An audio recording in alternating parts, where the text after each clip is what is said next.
ఈరోజు వైకుంఠ ఏకాదశి కదా, అందుకని చెప్పి మేము వెంకటేశ్వర స్వామి గుడికి అయితే వెళ్ళాము. ఇంకా మార్నింగే లేచి ఇంకా మా అత్తమ్మ అయితే ఇక ధనుర్మాసం ముగ్గులు అయితే వేసేసింది. ఇంకా అందులో వైకుంఠ ఏకాదశి శుభాకాంక్షలను కూడా రాసిందనమాట.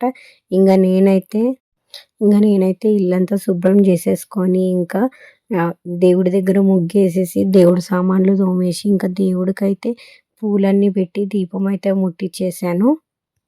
మా చిన్నోడితే అయితే అస్సలు కుదరడం లేదు. అసలు దీపం ముట్టిద్దామన్నా కానీ కూడా మా అమ్మ వాళ్ళ ఇంటికాడ సమ్మక్క సారక్కనే, మా అత్తమ్మ వాళ్ళ ఇంటికాడ కూడా సమ్మక్క సారక్కనే. నా అదృష్టం అది. ఇది మా అత్తమ్మ జాతరలో తెచ్చుకుంది, చిత్తారమ్మ జాతరలో తెచ్చుకుంది. ఇంకా సత్యనారాయణ స్వామి, వెంకటేశ్వర స్వామి, లక్ష్మీదేవత, గణేశుడు వీళ్ళందరూ పైన ఉంటారు. మా దేవత కింద సమ్మక్క సారక్క వీళ్ళని పెట్టుకున్నాం మేము.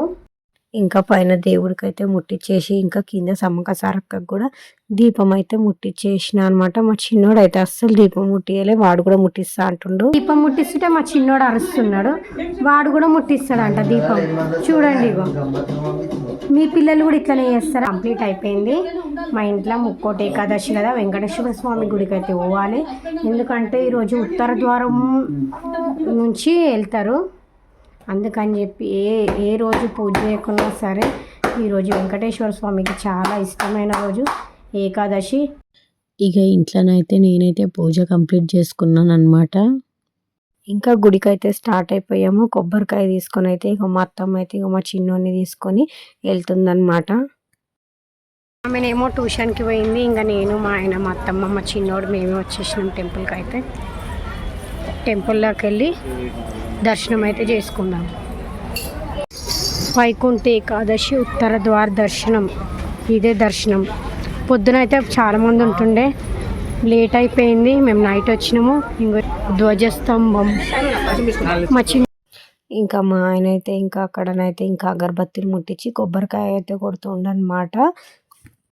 ఇంకా అక్కడ అందరైతే దీపాలు కూడా ముట్టిస్తున్నారు. అదే 1000 దీపాలు, 1000 ఒత్తులతో దీపాలు ముట్టిస్తారు కదా, అవే. ఇంకా నేనైతే పసుపు కుంకుమ జల్లుతున్నాను. నా తర్వాత ఇక మా అత్తమ్మ కూడా ఇక పసుపు కుంకుమ జల్లింది దేవుడికి.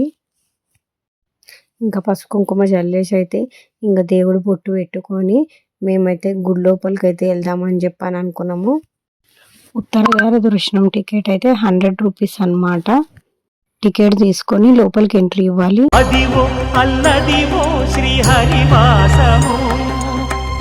అసలు ఆ వెంకటేశ్వర స్వామిని చూస్తే అసలు ఎంత ప్రశాంతంగా ఉందంటే అంత ప్రశాంతంగా ఉందన్నమాట. ఆ దేవుడు అయితే అసలు అద్దంలో కూడా చూడండి, అసలు ఎంత కలగా ఎంత నిండుగా కనిపిస్తున్నాడు. చాలా మంచిగా కనిపిస్తున్నాడు అనమాట.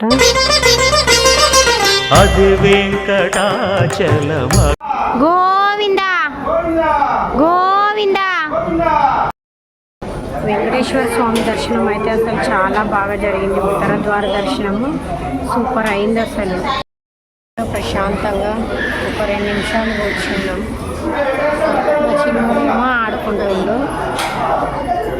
ఆడుకుంటుండు వీడు, మేమేమో వదిలేసినాము. ఆయననేమో అక్కడ కూర్చున్నాం.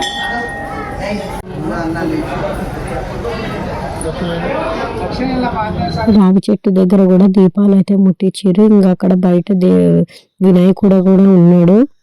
ఇంకా దర్శనం కంప్లీట్ అయిపోయి బయటికి రాగానే ఇంకా అక్కడ భగవద్గీత ఇంకా బుక్స్ అయితే చాలా కూడా అమ్ముతున్నారు అన్నమాట. ఇంకా అక్కడ పక్కకైతే అయ్యప్ప స్వామి, శివుడు కూడా దేవాలయం అయితే ఉంది. ఇంకా ఆ దేవుళ్ళని కూడా దర్శించుకుందామని చెప్పి ఇంకా లోపలికి అయితే వెళ్ళినాము. ఇంకా అయ్యప్ప స్వామిని, శివుడిని కూడా దర్శించుకొని ఇంకా బయటికి అయితే వచ్చేసినాం అన్నమాట. ఇంకా మా అత్తమ్మ గుళ్ళో నందికి అయితే చెవిలో ఏదైనా కోరిక కోరుకుంటే తీరుతుందని చెప్పి ఆ దేవుడికి కూడా చెవిలో చెప్పింది. ఇంకా వెంకటేశ్వర స్వామి గుడికి లైట్స్ అయితే మా ఆయన వేసిండు మొత్తము. పోయిన సంవత్సరం మా ఆయన అయితే మొక్కుకున్నాడు, కోరిక తీరితే నేనైతే ఈసారి లైట్లు వేస్తా అని చెప్పి అందుకే లైట్లు అయితే వేసిండు. మేము వచ్చినప్పుడు అయితే అక్కడైతే ఎవ్వరు లేకుండే. ఇక చూడండి అసలు చాలా మంది అయితే నిండిపోయారు. మార్నింగ్ వద్దామంటే అస్సలు కుదరలేదు, అందుకే మేమైతే ఈవినింగ్ వచ్చాము. వైకుంఠ ఏకాదశి రోజు మీరు గుడికి వచ్చి ఉంటే ఒక కామెంట్ చేయండి. మీరైతే ఛానల్లోకి కొత్తగా వచ్చినట్లయితే సబ్స్క్రైబ్ చేసుకోండి. Bye friends.